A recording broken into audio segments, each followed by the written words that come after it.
À la une de cette édition, DigiCities Network, nouveau pôle d'innovation numérique, a été lancé. Le pôle vise à soutenir et accompagner le développement des villes ivoiriennes. L'Agence de promotion des investissements du Cameroun a organisé la journée économique camerounaise en Côte d'Ivoire sous le thème « Investir au Cameroun, terre d'opportunités ». Et puis 300 artisans de 16 pays de l'UEMOA se sont réunis pour célébrer la diversité culturelle et artisanale. Bienvenue, mesdames et messieurs, pour cette nouvelle édition sur Business 24 Africa. Un nouveau pôle d'innovation numérique vient de voir le jour ce 17 janvier 2024 en Côte d'Ivoire. Créé par un consortium d'entreprises technologiques, DigiCities Network vise à soutenir et accompagner le développement des villes du pays afin de faire émerger des villes écologiques et durables ou encore villes intelligentes. Une cérémonie de lancement marquée aussi par l'exposition de nouvelles innovations numériques. Konena Norgo et Richard Akeki. DigiCities Network, c'est le nouveau Digital Innovation Hub qui vient de voir le jour.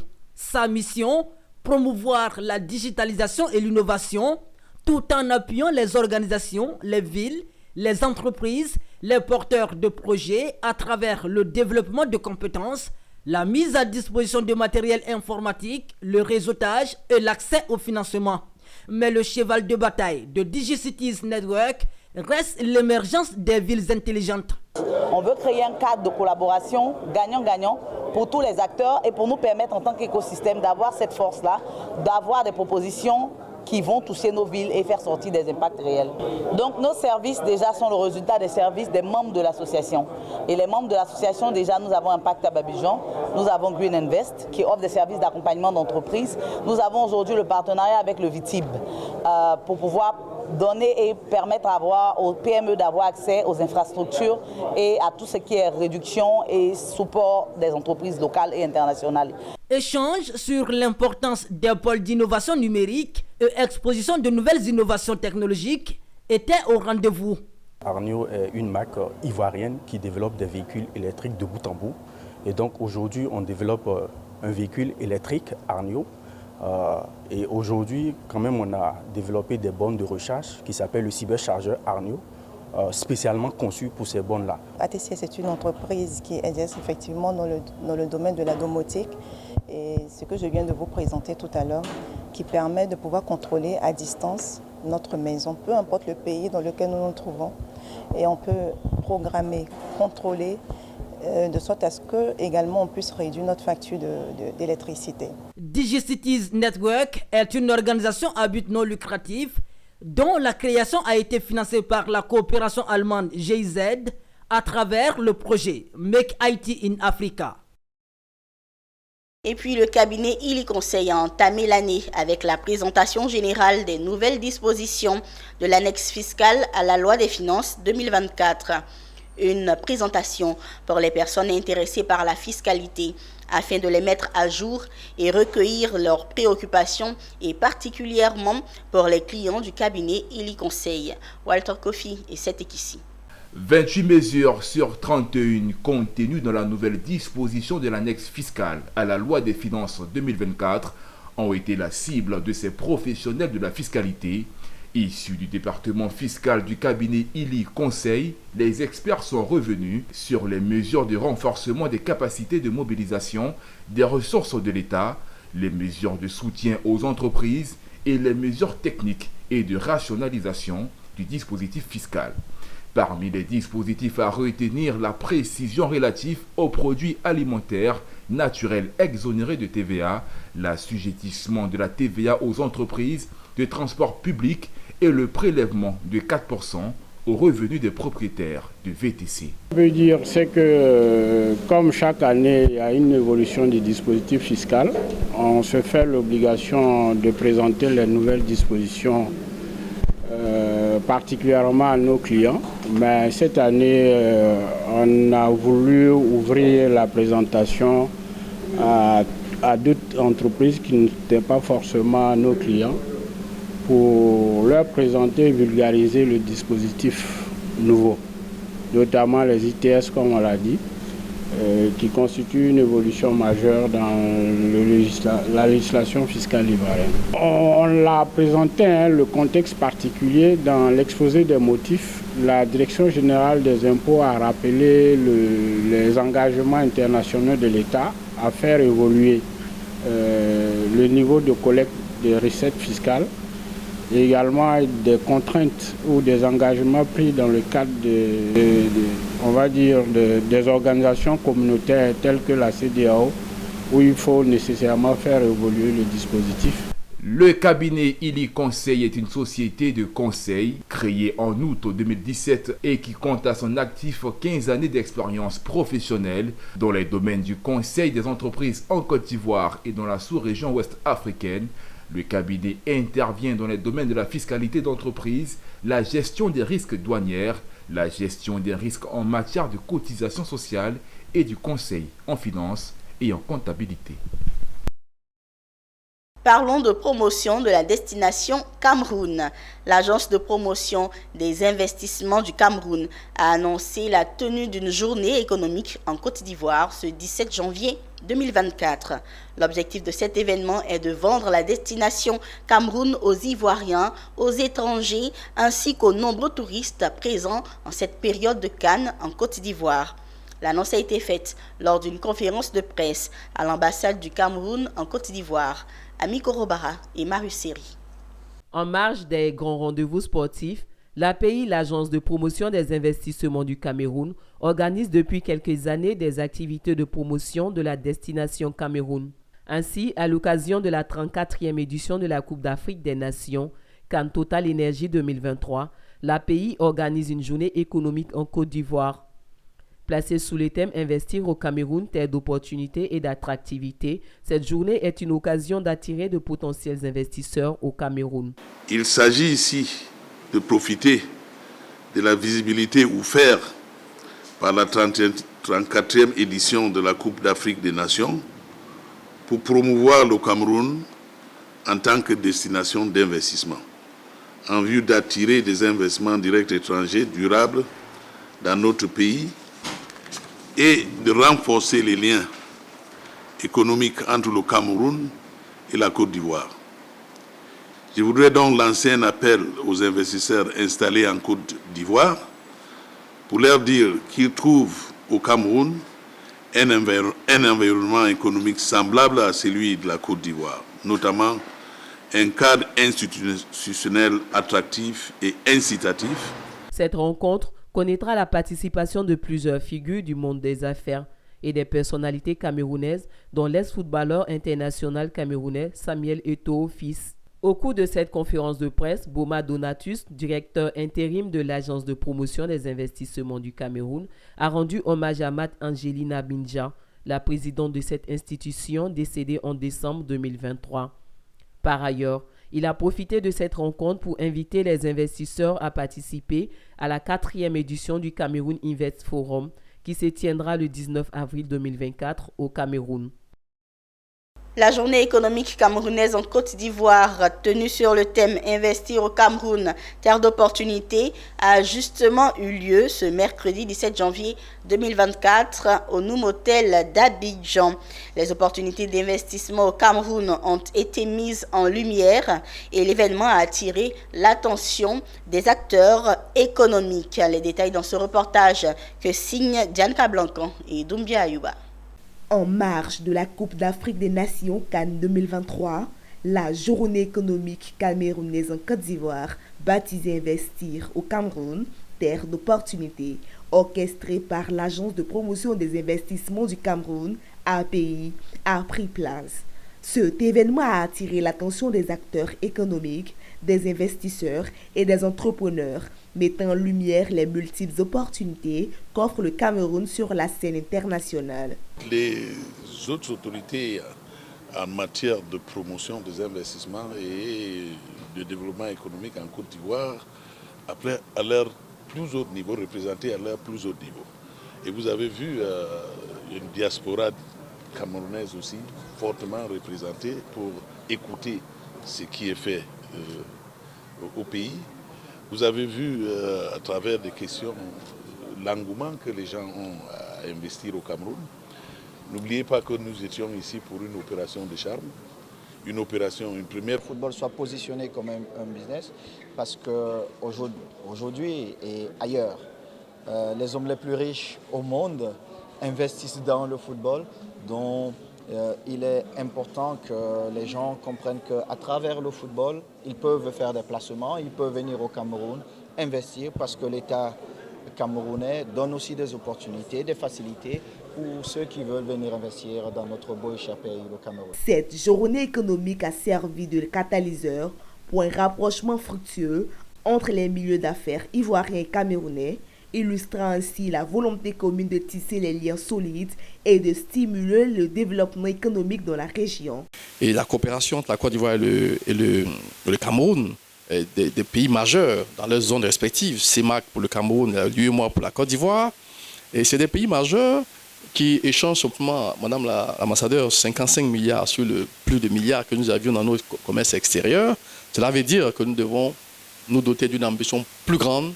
La journée économique camerounaise en Côte d'Ivoire a brillamment rempli sa mission de promouvoir le Cameroun en tant que destination d'investissement attractive. Avec Investir au Cameroun, terre d'opportunités, l'API a jeté les bases d'une collaboration fructueuse, ouvrant la voie de nouvelles perspectives économiques pour les investisseurs internationaux et renforçant les liens entre les nations. Et puis, une nouvelle ère s'est ouverte pour le Conseil de l'Ordre des experts comptables de Côte d'Ivoire. Mardi 16 janvier, Pascal Guéhi-Écaré a été investi à la tête de l'Ordre ivoirien des experts comptables. La passation de charge entre le président sortant et la nouvelle présidente s'est déroulée au plateau dans la commune des Affaires. Anja Sémian et Marius Seri étaient présents. C'est une nouvelle aventure qui démarre pour Pascal Guéhi-Écaré, la première femme à la tête de la présidence du Conseil de l'Ordre des experts comptables de Côte d'Ivoire. L'ancien président de l'Ordre, Drissa Koné, a passé la main au cours de cette inédite cérémonie de passation de charges, un signe de renouveau institutionnel au sein de l'organisation. Depuis une quinzaine d'années, c'est la première fois qu'on assiste véritablement à une passation des charges entre un président sortant et un président entrant. Elle est également inédite parce que c'est la toute première fois depuis la création de l'ordre, il y a 32 ans, qu'une femme est portée à la tête de cet ordre important, de cet ordre prestigieux. Et nous avons foi que l'élection de Mme Pascal Écaré va augurer d'une bonne nouvelle pour l'ordre et que les acquis qui ont été réalisés par son prédécesseur seront au moins préservés, sinon décuplés. 2024-2026, c'est le mandat de la nouvelle présidente pour assurer une étape utile pour la bonne continuation des activités. Mandature axée sur 4 principaux points relatifs au bon fonctionnement de la profession de comptable. Alors, le programme que nous avons présenté à nos confrères s'articule autour de 4 grands axes. Le premier axe, c'est la promotion de l'ordre à travers sa visibilité. Donc nous voulons que l'ordre soit plus visible à l'attention du public cible des experts comptables, mais également des institutions nationales et internationales. Le second axe sur lequel nous allons travailler est la digitalisation. Donc faire de la digitalisation une réalité pour tous les professionnels experts comptables de Côte d'Ivoire. Et pour cela, nous avons plusieurs actions, notamment mettre à la disposition des professionnels une bibliothèque numérique. Nous avons également des outils numériques que nous voulons mettre à leur disposition pour faciliter l'exercice de la profession et les rendre plus performants sur les dossiers. C'est après une élection de 3 tours que Pascal Guéhi-Écaré prend les rênes du Conseil de l'Ordre des experts comptables de Côte d'Ivoire, créé le 11 septembre 1992. Je vous l'annonçais en titre, 300 artisans de 16 pays de l'UEMOA se sont réunis pour célébrer la diversité culturelle et artisanale. Des poteries exquises, des tissages élaborés, des sculptures magnifiques ont été exposées.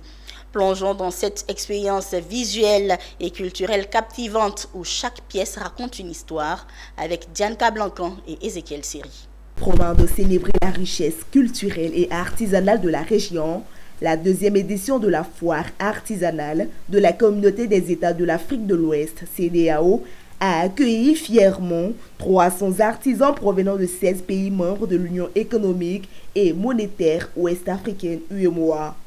La foire, qui se tiendra pendant un mois, sera un spectacle éclectique de talents artisanaux, mettant en lumière la diversité des traditions et des compétences des artisans de la région. Des artistes talentueux venus du Bénin, du Burkina Faso, de la Côte d'Ivoire, du Mali et bien d'autres pays seront réunis pour présenter leurs créations et perpétuer l'héritage culturel de la région. Nous avons organisé la foire artisanale de la Cannes pour pouvoir promouvoir l'artisanat.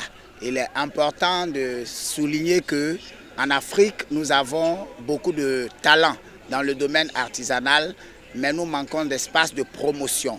Il était donc important de nous associer à l'image de la COCAN pour pouvoir donner un espace promotionnel, pour pouvoir donner à l'artisanat toute sa place.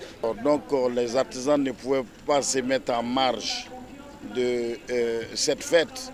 C'est pour cela que l'une de nos associations basée à Trècheville, accompagnée par les autorités municipales et le district et la Chambre des métiers de Côte d'Ivoire, ainsi que le ministère, ont conjugué leurs efforts pour quand même offrir ce cadre aux artisans. Ce brassage nous permet de rencontrer tous nos amis de l'Afrique et ça fait chaud au cœur parce que nous voyons tout autour de nous des couleurs, des cultures différentes qui vraiment... Le public pourra non seulement admirer, acquérir des pièces uniques, mais aussi comprendre le contexte culturel et l'histoire derrière chaque création. Cette foire promet de renforcer les liens entre les communautés artistiques de la région et de favoriser une appréciation plus profonde des métiers artisanaux au sein de la CEDEAO.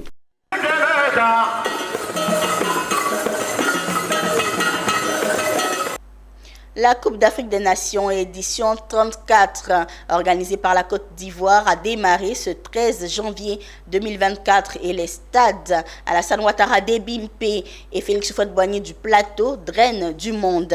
Pour s'y rendre, les supporters des différentes équipes qualifiées doivent braver les embouteillages avec des spéculations sur les coûts des transports. Comment les supporters apprécient-ils cette difficulté pour vivre la 34e grande messe africaine du sport roi? Propos recueillis par Zinab Dosso et Richard Akiki. Je voulais partir regarder Cannes, mais aller là, il n'y a pas de problème. Ton retour là, c'est un peu difficile quoi. Sinon, je voulais partir regarder Cannes. Ça me plaît trop. Moi, mon souhait, en tout cas, je suis prête à tout donner pour que mon pays remporte la CAN. Bien sûr, même si c'est nous qui avons organisé. Pour le match d'ouverture, je n'ai pas pu assister. Mais néanmoins, j'ai regardé le match de Nigeria. J'étais bien peu, j'ai suivi le match en direct. Et c'était vraiment un plaisir pour moi. Bon, il faut dire qu'à la base, je suis un amoureux du sport. Voilà, donc du moment où la CAN se passe chez nous, en tout cas, vraiment, je suis allé à mes propres frais. Et l'accès n'était pas facile parce qu'il y avait beaucoup d'embouteillages. Voilà.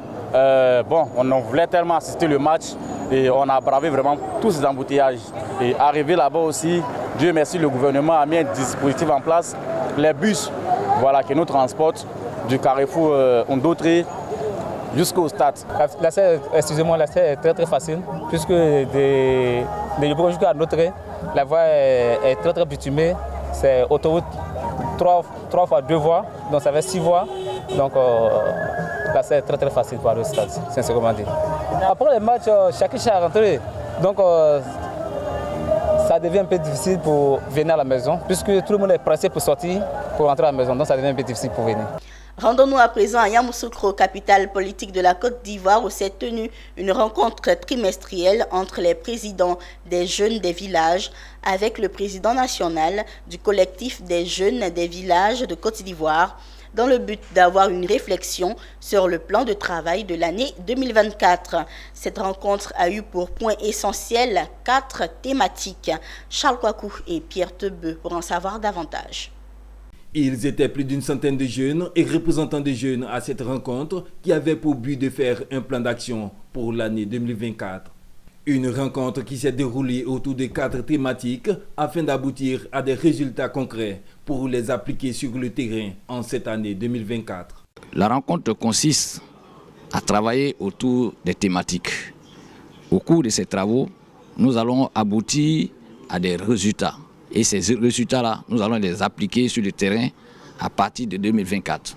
Notamment l'implantation véritable de notre organisation à travers tout le pays, l'insertion des jeunes qui est une réalité aujourd'hui pour laquelle le président de la République consent beaucoup de sacrifices, et la promotion du genre qui tient beaucoup au cœur du président de la République, parce que nous voyons à travers les différents gouvernements qu'il constitue, les femmes sont présentes. Il faudrait que aussi dans les organisations, au niveau de la jeunesse dans nos villages, nous retrouvons des femmes, parce que nous savons qu'il y a des leaders au niveau des femmes dans nos villages. Cette rencontre a pu se réaliser grâce au soutien du ministre-gouverneur Augustin Thiam. Si aujourd'hui ces différents présidents de toutes ces localités de Côte d'Ivoire ont choisi Yamoussoukro, je pense que c'est pour mieux faire le travail de la jeunesse de Côte d'Ivoire. C'est pour mieux faire entendre leur voix, notre voix, sur le plan national. Je suis très content qu'ils choisissent Yamoussoukro pour cet événement. Notons que cette organisation, qui est le collectif des présidents des jeunes des villages de la Côte d'Ivoire, œuvre dans le but de promouvoir la paix, la cohésion sociale et la solidarité. Elle a été créée en octobre 2014. À Bondoukou, dans le nord-est de la Côte d'Ivoire, l'ONG La Maison de l'Amour était aux côtés des détenus de la maison d'arrêt et de correction, comme elle en a l'habitude chaque année, pour exprimer son amour aux pensionnaires de cet univers carcéral à travers la distribution de vivres et de kits hygiéniques. Anissé Kouadio, notre correspondant, était témoin pour Business 24 Africa. C'est devenu une tradition pour l'ONG La Maison de l'Amour d'apporter un repas chaud en début d'année à l'endroit des pensionnaires de la maison d'arrêt et de correction de Bondoukou. Cette année encore, c'est plus de 500 repas copieux qui ont été offerts aux détenus de cette maison carcérale. La vision, c'est de donner de l'amour à nos proches. Et donc, en ce début d'année, on est venu donner de l'amour, partager des repas avec les détenus pour dire qu'on ne les a pas oubliés. C'est nos frères aussi. Cette initiative humanitaire, teintée d'amour et de générosité, séduit le personnel de cette maison carcérale, avec à leur tête le premier responsable. Ce qui est important dans cela, c'est la chaleur humaine qui nous apporte l'ONG, la Maison de l'Amour. Ils ne sont pas à leur premier acte.